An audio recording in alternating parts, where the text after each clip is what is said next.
നമസ്കാരം. National broadcasting news ഇന്ത്യയിലേക്ക് സ്വാഗതം. CPI കൊല്ലം ജില്ലയിലെ കൂട്ടരാജിക്ക് പിന്നാലെ തിരുവനന്തപുരത്തും പാർട്ടി നേതൃത്വത്തിന് വൻ ആഘാതം. മീനാങ്കൽ കുമാറിനെ പുറത്താക്കിയതിൽ പ്രതിഷേധിച്ച് തിരുവനന്തപുരം ജില്ലയിൽ നിന്ന് 100ഓളം പേർ CPI വിട്ടു. ആര്യനാട്, മീനാങ്കൽ ബ്രാഞ്ചുകളിൽ നിന്നാണ് രാജി. പാർട്ടിയുടെ മുൻ സംസ്ഥാന കൗൺസിൽ അംഗവും AITUCയുടെ ജില്ലാ സെക്രട്ടറിയുമായ മീനാങ്കൽ കുമാറിനെതിരെ സംഘടനാ വിരുദ്ധ പ്രവർത്തനം ആരോപിച്ച് പാർട്ടി നടപടിയെടുത്തിരുന്നു. ഇതിൽ പ്രതിഷേധിച്ചാണ് ഇദ്ദേഹത്തിന്റെ പ്രദേശത്തു നിന്ന് മാത്രം 40ഓളം അംഗങ്ങൾ രാജിവെച്ചത്. Meenankal A branch, B branch എന്നിവയിൽ അംഗങ്ങളായ 40 പേരാണ് രാജി നൽകിയത്. G സുധാകരനുമായി യാതൊരു പ്രശ്നങ്ങളും ഇല്ലെന്ന് മന്ത്രി സജി ചെറിയാൻ. നിങ്ങൾ കാണുന്നതുപോലെ അല്ല, ഞങ്ങൾ തമ്മിൽ നല്ല ആത്മബന്ധമാണ്. നിങ്ങൾക്ക് അറിയാത്ത കെമിസ്ട്രി ഉണ്ട് ഞാനും അദ്ദേഹവും തമ്മിൽ. നേരിൽ കണ്ടാൽ സംസാരിക്കും. അദ്ദേഹം എന്നെ ഊഷ്മളതയോടുകൂടി സ്വീകരിക്കുകയും ചെയ്യുമെന്നും മന്ത്രി വ്യക്തമാക്കി. ഒറ്റക്കെട്ടായി തിരഞ്ഞെടുപ്പിനെ നേരിടാൻ ഒരുങ്ങുന്ന സമയമാണിത്. സുധാകരൻ സഖാവിന് എന്തെങ്കിലും പ്രയാസങ്ങൾ ഉണ്ടായിട്ടുണ്ടെങ്കിൽ അതെല്ലാം ചോദിക്കും. ചില കാര്യങ്ങളെല്ലാം ഞങ്ങളുടെ ശ്രദ്ധയിൽപ്പെട്ടിട്ടുണ്ട്. പാർട്ടിയുടെ നേതൃനിരയിൽ നിന്നുകൊണ്ട് തന്നെ അദ്ദേഹം പ്രവർത്തിക്കും, സജി ചെറിയാൻ കൂട്ടിച്ചേർത്തു. കൊച്ചിയിൽ ഗതാഗത നിയമം ലംഘിച്ച് എയർ ഹോണുകൾ ഘടിപ്പിച്ച വാഹനങ്ങൾക്കെതിരെ നടപടിയുമായി മോട്ടോർ വാഹന വകുപ്പ്.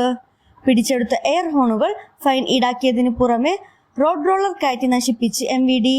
വാഹനങ്ങളിലെ എയർ ഹോണുകൾ പിടിച്ചെടുത്ത് പൊതുജനങ്ങൾക്ക് മുന്നിൽ വെച്ച് തന്നെ നശിപ്പിക്കുമെന്നും അത് മാധ്യമങ്ങൾ വാർത്തയായി നൽകണമെന്നും ഗതാഗത മന്ത്രി KB ഗണേഷ് കുമാർ നിർദ്ദേശിച്ചിരുന്നു. ഇതിന്റെ ഭാഗമായിട്ടാണ് കൊച്ചിയിൽ 2ാം ഘട്ട നടപടിയായി എയർ ഹോണുകൾ നശിപ്പിക്കുന്നത്. സംസ്ഥാനത്ത് തുലാം വർഷം കണക്കും. അടുത്ത 5 ദിവസം ശക്തമായ മഴ തുടരാൻ സാധ്യതയുണ്ടെന്ന് കാലാവസ്ഥാ നിരീക്ഷണ കേന്ദ്രത്തിന്റെ മുന്നറിയിപ്പ്. ഇന്ന് മധ്യ കേരളത്തിലും വടക്കൻ കേരളത്തിലും അതിശക്തമായ മഴയ്ക്ക് സാധ്യത. 14 ജില്ലകളിലും മഴ മുന്നറിയിപ്പ് നൽകി. എറണാകുളം, ഇടുക്കി, മലപ്പുറം, കോഴിക്കോട് ജില്ലകളിൽ ഓറഞ്ച് അലേർട്ടും തിരുവനന്തപുരം, കൊല്ലം, പത്തനംതിട്ട, ആലപ്പുഴ, കോട്ടയം, തൃശൂർ, പാലക്കാട്, വയനാട്, കണ്ണൂർ, കാസർഗോഡ് ജില്ലകളിൽ യെല്ലോ അലേർട്ടുമാണുള്ളത്.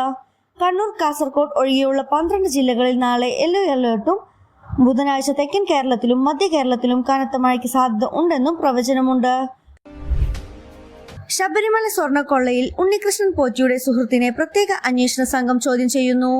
2019 ഉണ്ണികൃഷ്ണൻ പോറ്റിക്കു വേണ്ടി സന്നിധാനത്ത് നിന്നും സ്വർണ്ണപ്പാളികൾ ഏറ്റുവാങ്ങിയ അനന്ത സുബ്രഹ്മണ്യത്തെയാണ് ചോദ്യം ചെയ്യുന്നത്. സ്വർണ്ണപ്പാളി ബംഗളൂരുവിലേക്ക് കൊണ്ടുപോയത് ഇയാളായിരുന്നു. ക്രൈംബ്രാഞ്ച് ഓഫീസിൽ ഉണ്ണികൃഷ്ണൻ പോറ്റിക്കൊപ്പമിരുത്തിയാണ് ഇയാളെ ചോദ്യം ചെയ്യുന്നത്. ദേവസ്വം വിജിലൻസിന്റെ റിപ്പോർട്ടിൽ അനന്ത സുബ്രഹ്മണ്യത്തിന്റെ പങ്കിനെ പറ്റി വ്യക്തമാക്കിയിരുന്നു. കൂടുതൽ അപ്ഡേറ്റ്സിനായി കാത്തിരിക്കുക. National broadcasting news India. നന്ദി.